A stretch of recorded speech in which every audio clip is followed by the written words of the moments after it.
Bruce Hall begins our coverage of a spaceship that became a fireball and a national tragedy, the deaths in service of their country of hero astronauts and hero teachers. On January 28, 1986, the world watched in horror as the Space Shuttle Challenger exploded just seconds after liftoff, an event that was neither sudden nor unforeseeable. But what if the disaster was more than a tragic accident? What secrets were kept hidden?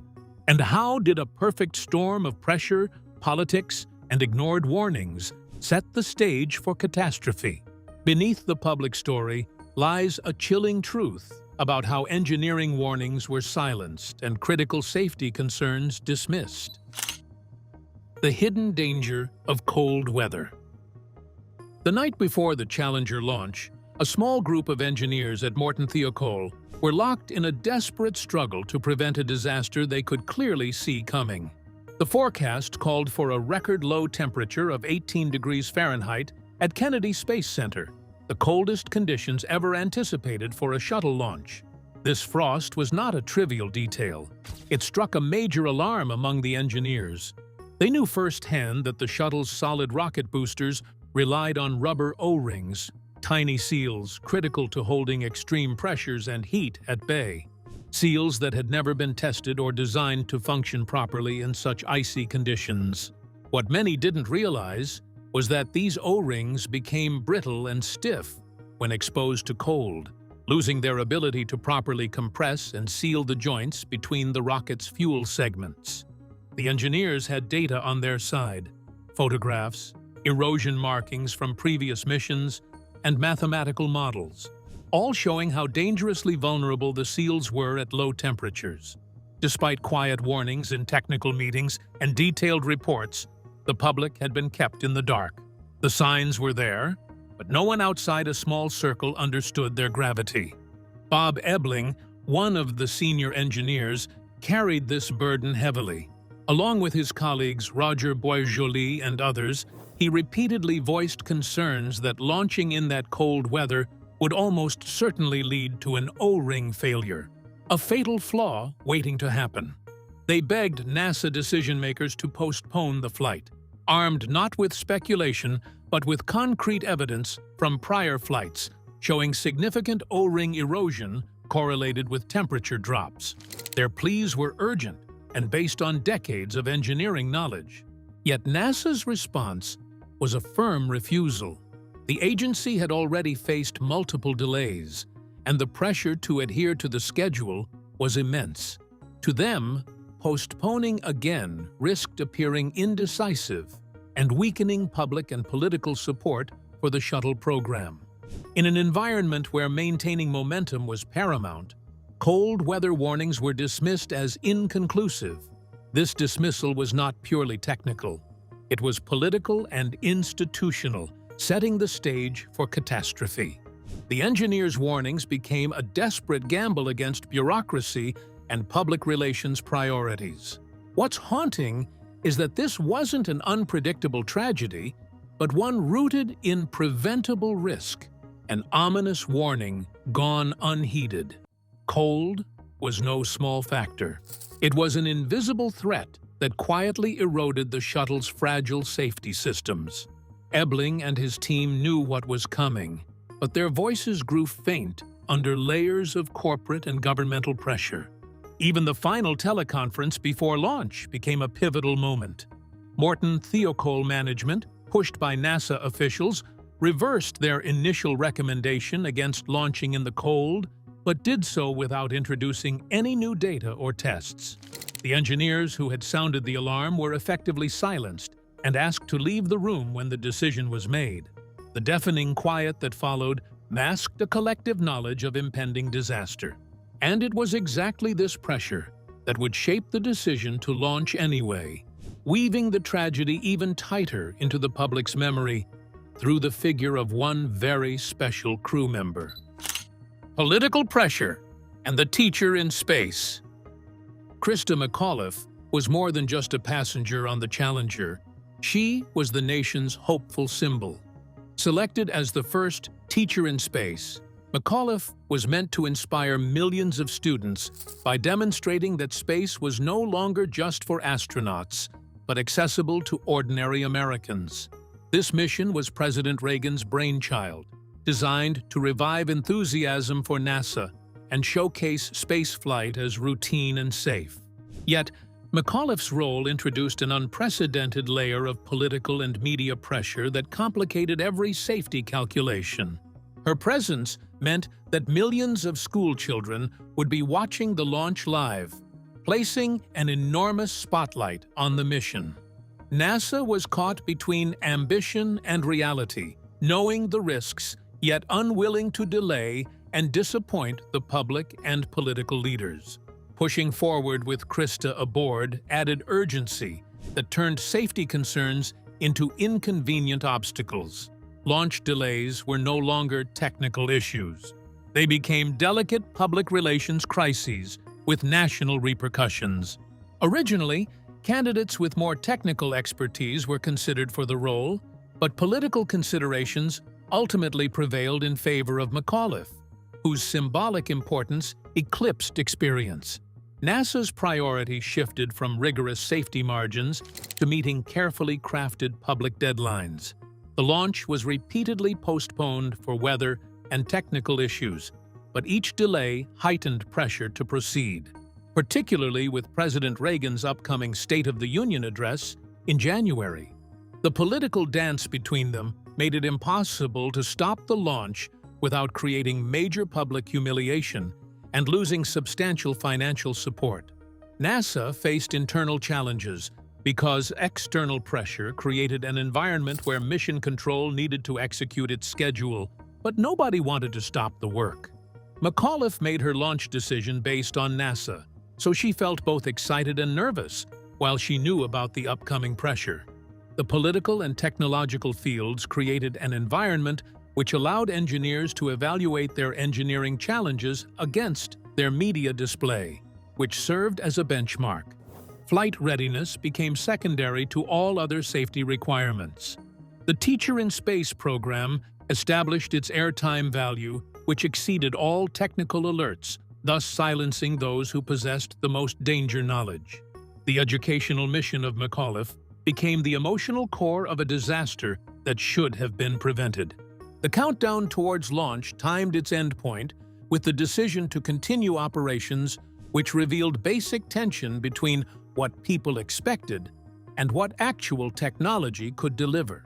The operation reached its peak when political forces and media pressure created a situation which turned routine space travel into a calculus. The expenses needed to fulfill this deadline would show their actual effect. The weight of politics would soon collide with the failing SEALs, a tragedy written long before the rocket rose from the ground. Engineering warnings and silenced voices.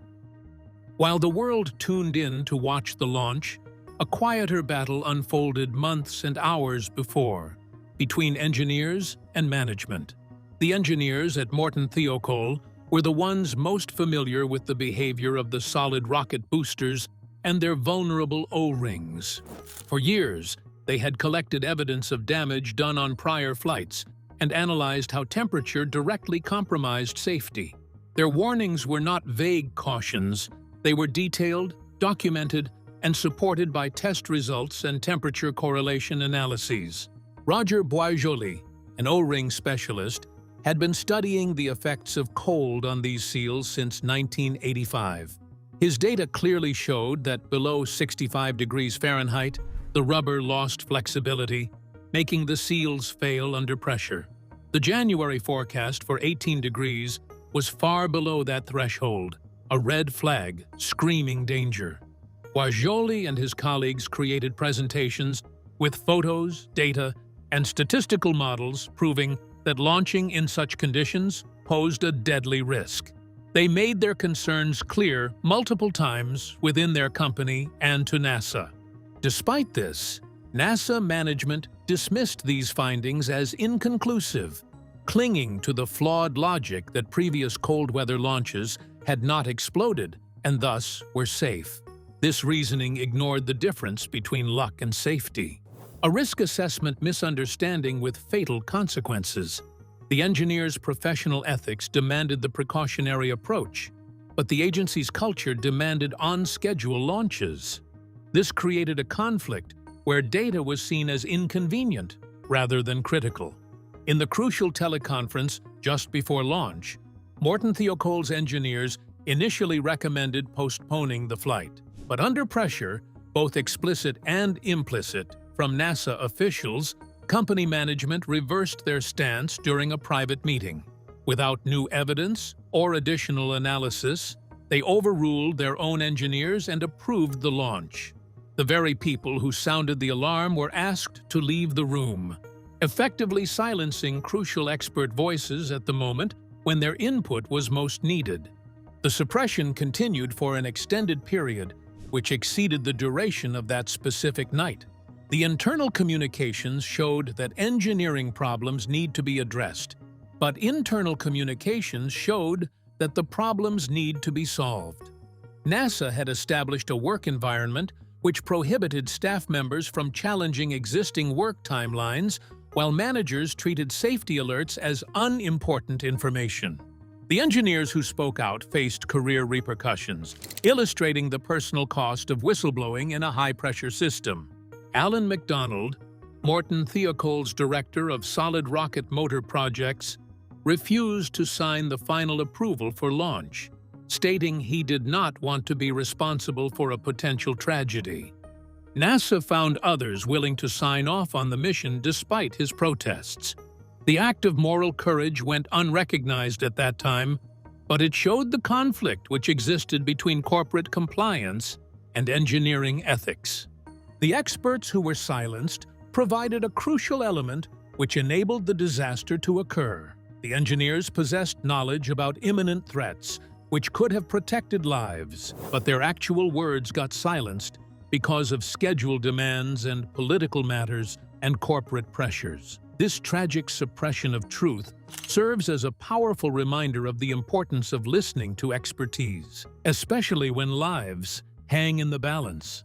The story of what happened next shatters common myths and reveals the haunting final moments those aboard experienced. What really happened during the breakup?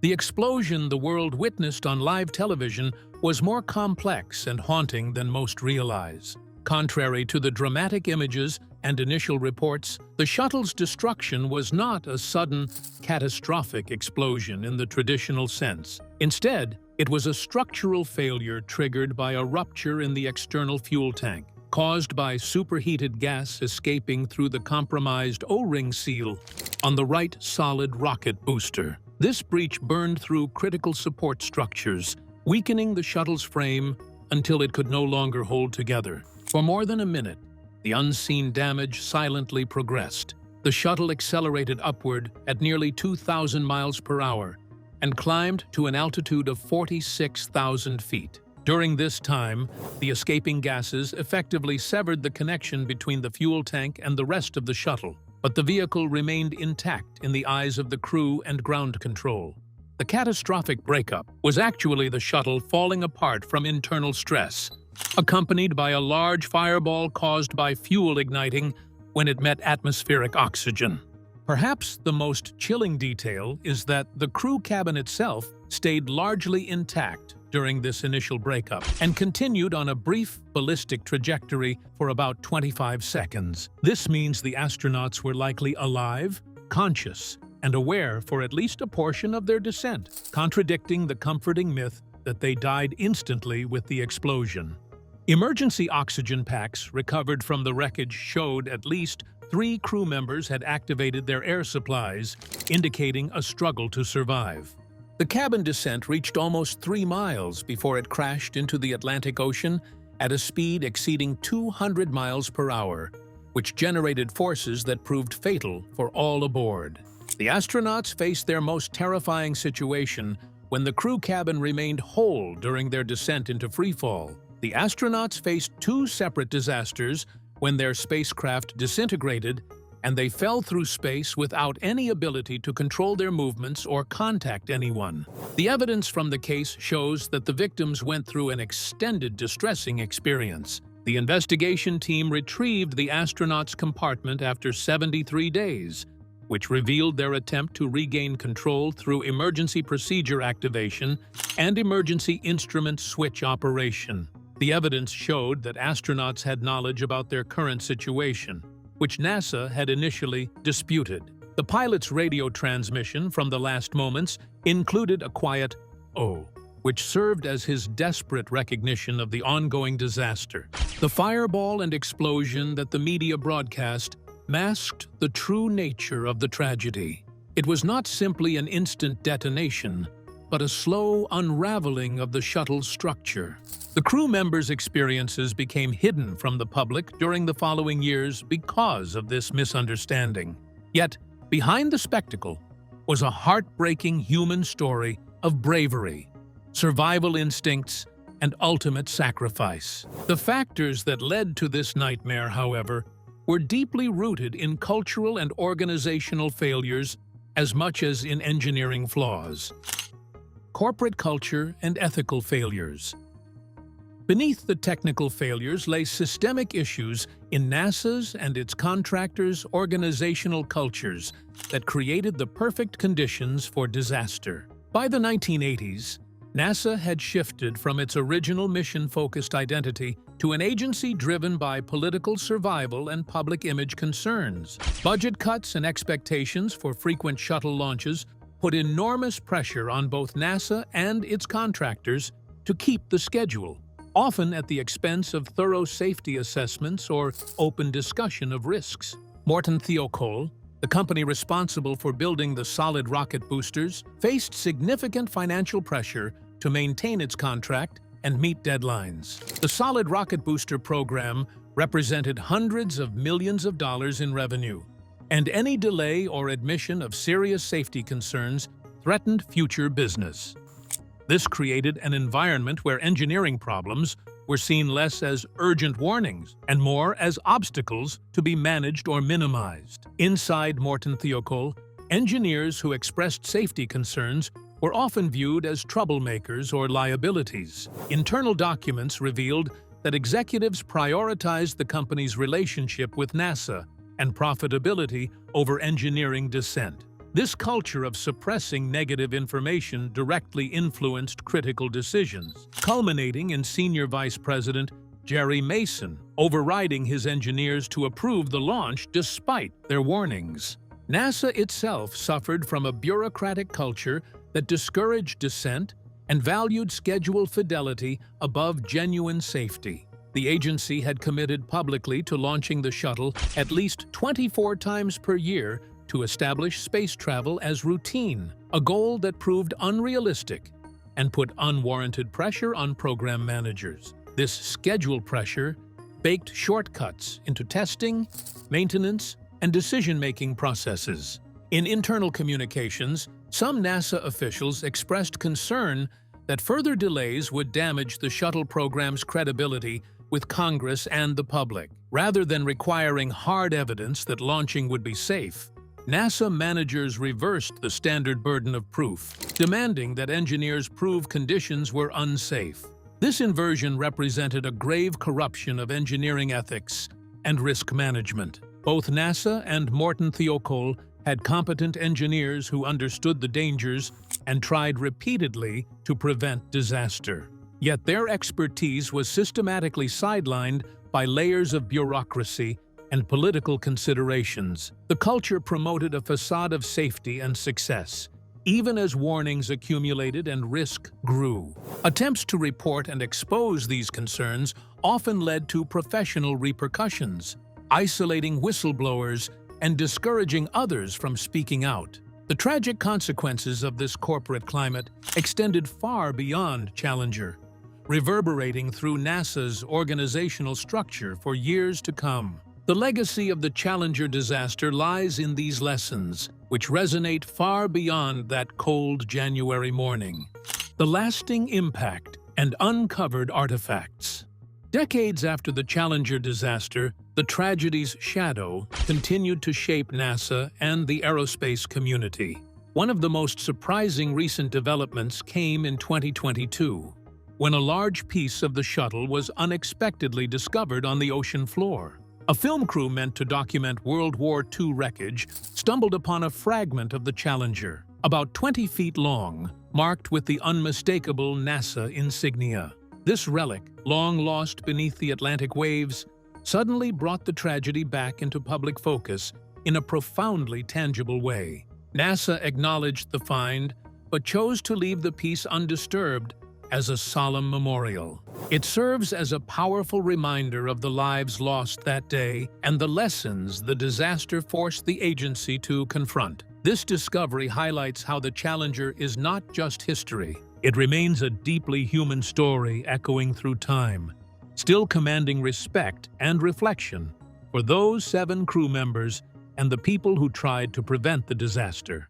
In the wake of Challenger, NASA undertook sweeping reforms aimed at preventing a repeat. One of the most visible changes was the complete redesign of the solid rocket booster joints. Under intense scrutiny, engineers developed new joint geometries, added additional O-rings, and mandated far more rigorous testing. These technical improvements addressed the very weaknesses that had led to the destruction, restoring confidence slowly but steadily in the shuttle program.